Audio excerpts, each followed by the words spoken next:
tinker's damn about what you think. That dog might kill a squirrel or bite a child. Oh, I'm going to let you off this time, but if I catch this dog out here again without a muzzle and leash, you'll have to tell it to the judge." I meekly promised to obey, and I did obey for a few times. But Rex didn't like the muzzle, and neither did I. So we decided to take a chance. Everything was lovely for a while, and then we struck a snag. Rex and I raced over the brow of a hill one afternoon, and there, suddenly, to my dismay, I saw the majesty of the law astride a bay horse. Rex was out in front, heading straight for the officer.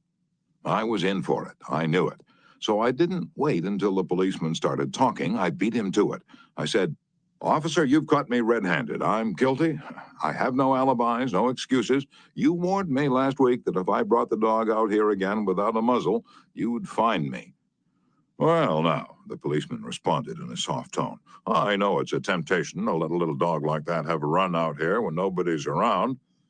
"Sure, it's a temptation," I replied, "but it is against the law." "Well, a little dog like that isn't going to harm anybody," the policeman remonstrated. "Well, no, but he may kill squirrels," I said. "Well, now, I think you're taking this a bit too seriously," he told me. "I'll tell you what you do.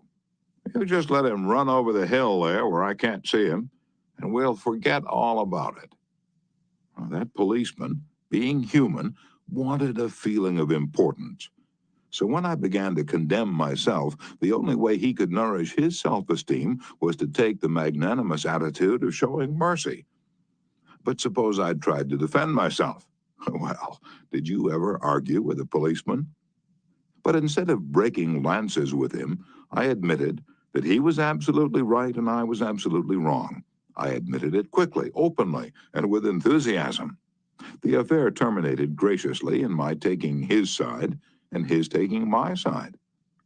Lord Chesterfield himself could hardly have been more gracious than this mounted policeman who only a week previously had threatened to have the law on me. If we know we are going to be rebuked anyhow, isn't it far better to beat the other person to it and do it ourselves? Isn't it much easier to listen to self-criticism than to bear condemnation from alien lips? Say about yourself all the derogatory things you know the other person is thinking, or wants to say, or intends to say, and say them before that person has a chance to say them. The chances are 100 to 1 that a generous, forgiving attitude will be taken, and your mistakes will be minimized, just as the mounted policeman did with me and Rex. Ferdinand E. Warren, a commercial artist, used this technique to win the goodwill of a petulant, scolding buyer of art. It is important in making drawings for advertising and publishing purposes to be precise and very exact, Mr. Warren said as he told the story. Some art editors demand that their commissions be executed immediately, and in these cases, some slight error is liable to occur. I knew one art director in particular who was always delighted to find fault with some little thing. I have often left his office in disgust, not because of the criticism, but because of his method of attack.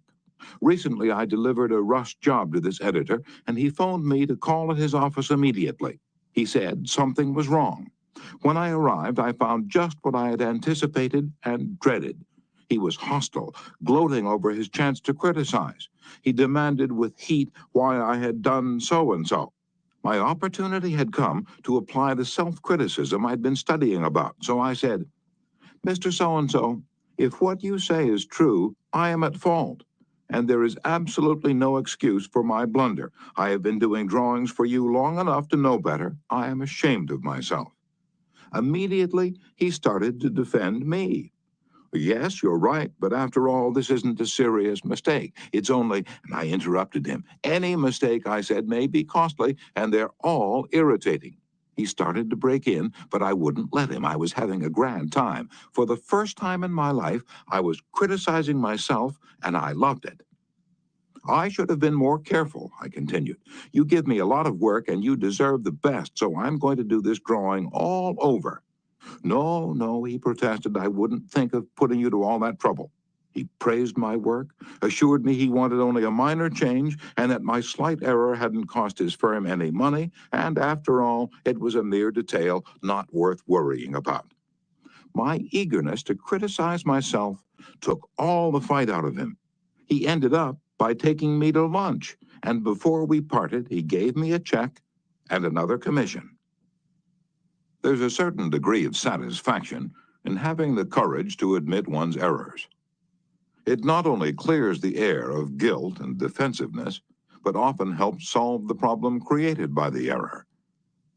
Bruce Harvey of Albuquerque, New Mexico, had incorrectly authorized payment of full wages to an employee on sick leave. When he discovered his error, he brought it to the attention of the employee and explained that to correct the mistake, he would have to reduce his next paycheck by the entire amount of the overpayment. The employee pleaded that as that would cause him a serious financial problem, could the money be repaid over a period of time? In order to do this, Harvey explained, he would have to obtain his supervisor's approval. And this, I knew, reported Harvey, would result in a boss-type explosion. While trying to decide how to handle the situation better, I realized that the whole mess was my fault. I would have to admit it to my boss. I walked into his office, told him that I had made a mistake, and then informed him of the complete facts. He replied, in an explosive manner, that it was the fault of their personnel department. I repeated that it was my fault. He exploded again about carelessness in the accounting department. Again, I explained it was my fault. He blamed 2 other people in the office, but each time I reiterated that it was my fault. And finally, he looked at me and said, "Okay, it was your fault. Now straighten it out." The error was corrected, and nobody got into trouble. I felt great because I was able to handle a tense situation and had the courage not to seek alibis. My boss has had more respect for me ever since. Any fool can try to defend his or her mistakes, and most fools do. But it raises one above the herd and gives one a feeling of nobility and exultation to admit one's mistakes. For example, one of the most beautiful things that history records about Robert E. Lee is the way he blamed himself and only himself for the failure of Pickett's charge at Gettysburg. Pickett's charge was undoubtedly the most brilliant and picturesque attack that ever occurred in the Western world. General George E. Pickett himself was picturesque. He wore his hair so long that his auburn locks almost touched his shoulders, and like Napoleon in his Italian campaigns, he wrote ardent love letters almost daily while on the battlefield. His devoted troops cheered him that tragic July afternoon as he rode off jauntily toward the Union lines, his cap set at a rakish angle over his right ear. They cheered, and they followed him, man touching man, rank pressing rank, with banners flying and bayonets gleaming in the sun. It was a gallant sight, daring, magnificent. A murmur of admiration ran through the Union lines as they beheld it.